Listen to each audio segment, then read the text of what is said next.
Standard Occlusion Theory for TMD.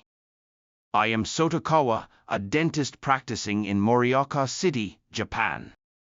This theme covers the occlusion theory essential for treating temporomandibular joint disorders, organized into the following 24 topics. This time, I will explain the 20th topic. Noises of TMJ. 20. Noises of TMJ. Contents. 1. What is TMJ noise? 2. Types of TMJ noise. 3. Causes of clicking sounds. 4. Causes of crepitus sounds. 5. Causes of disc displacement. 6. Treatment for TMJ noise. 7. Healing process for TMJ noise. 8. Medical history and physical examination for TMJ noise. 1. What is TMJ noise? TMJ noises are abnormal sounds produced in the temporomandibular joint during jaw movement. TMJ noises are one symptom of degenerative temporomandibular joint disorder, as shown in the X-ray and illustration on the right, and are caused by deformation of the articular disc.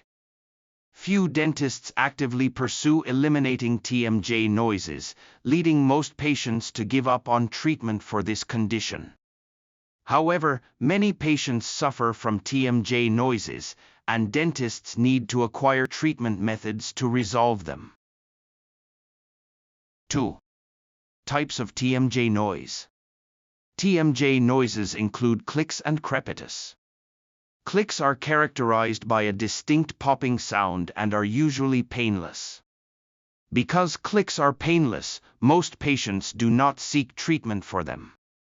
However, there are many patients troubled by clicks, and treatment is necessary. Crepitus is a gritty, rubbing sound that occurs during mandibular movement. It is often accompanied by symptoms such as pain, making causal treatment to resolve the underlying functional malocclusion essential. 3. Causes of clicking sounds. Deformation of the articular disc occurs when the disc repeatedly receives abnormal pressure from the mandibular condyle. The illustration at the top right shows the state of a healthy temporomandibular joint. The articular disc consists of a posterior thickened portion, a central constricted portion, and an anterior thickened portion. In a normal temporomandibular joint, the pressure exerted on the articular disc from the mandibular condyle is absorbed by the posterior thickened portion. However, when functional malocclusion occurs, strong pressure from the condyle may repeatedly act on the central constriction. In such cases, as shown in the illustration below right, the central constriction of the articular disc becomes damaged and deformed. A clicking sound occurs when the condyle drops into this depression during opening, closing, and chewing. 4. Causes of crepitus sounds. Crepitus occurs when the mandibular condyle repeatedly and forcefully rubs against the articular disc due to bruxism caused by functional malocclusion, leading to perforation of the articular disc. The illustration on the upper right shows the healthy state of the temporomandibular joint. The illustration on the lower right shows the state where the mandibular condyle repeatedly and forcefully rubs against the articular disc, causing perforation of the narrowed disc area.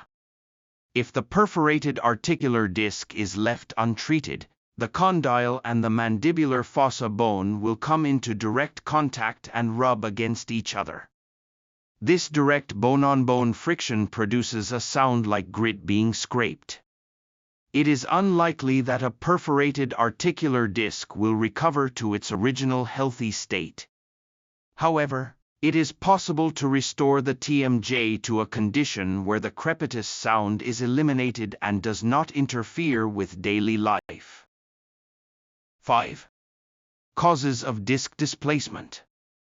As shown in the illustration at the top right, when the closing muscles contract in a normal occlusion, that is, when the cuspal contact position aligns with the centric relation, the mandibular condyle compresses the articular disc in the direction of the blue arrow. In a healthy temporomandibular joint, this compression is absorbed by the posterior thickened portion of the articular disc, preventing damage to the disc.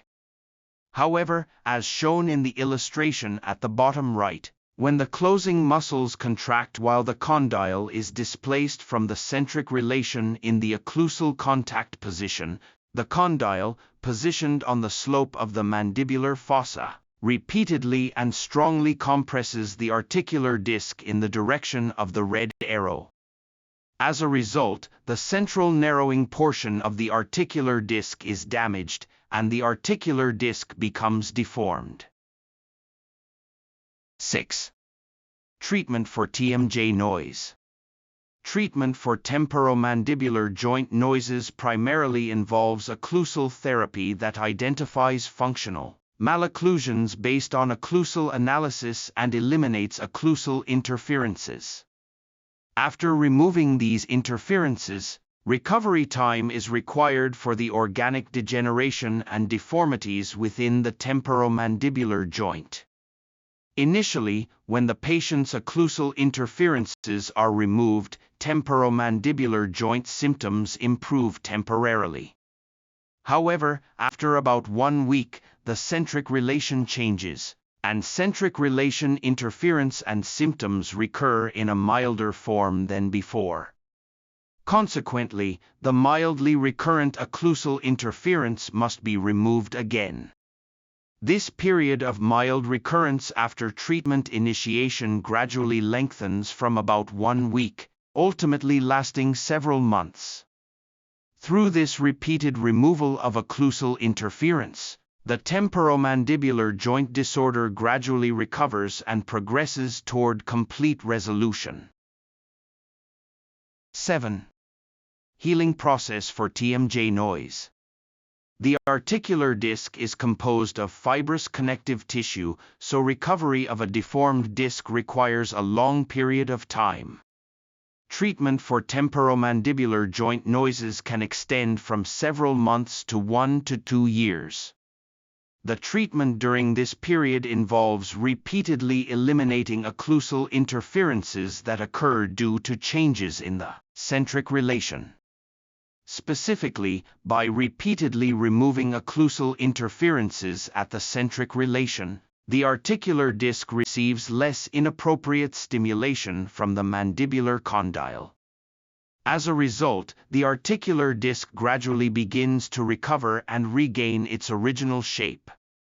As the articular disc approaches its original form, the mandibular condyle moves closer to its natural centric relation position, and the temporomandibular joint noises are completely cured. 8. Medical history and physical examination for TMJ noise. Patients presenting with temporomandibular joint TMJ noises as their primary complaint are not particularly numerous. However, conditions accompanied by TMJ noises involve organic degeneration and deformation of the temporomandibular joint. If left untreated, these conditions will continue to progress. Therefore, treatment for TMJ noises must begin as early as possible, while damage to the articular disc is still minimal. To initiate early treatment for degenerative temporomandibular joint disease, it is necessary to conduct a medical history interview for all patients visiting dental clinics. This interview should confirm the presence or absence of temporomandibular joint noises, in addition to the primary complaint. As a result, diseases involving irreversible degeneration or deformation of the temporomandibular joint, such as disc perforation, can be prevented. Standard occlusion theory for TMD. 20. Noises of TMJ is now complete. If you enjoyed this topic, please click the like button. If you have any questions or concerns, please write them in the public comment section below. The next topic is the 21. Occlusal splints.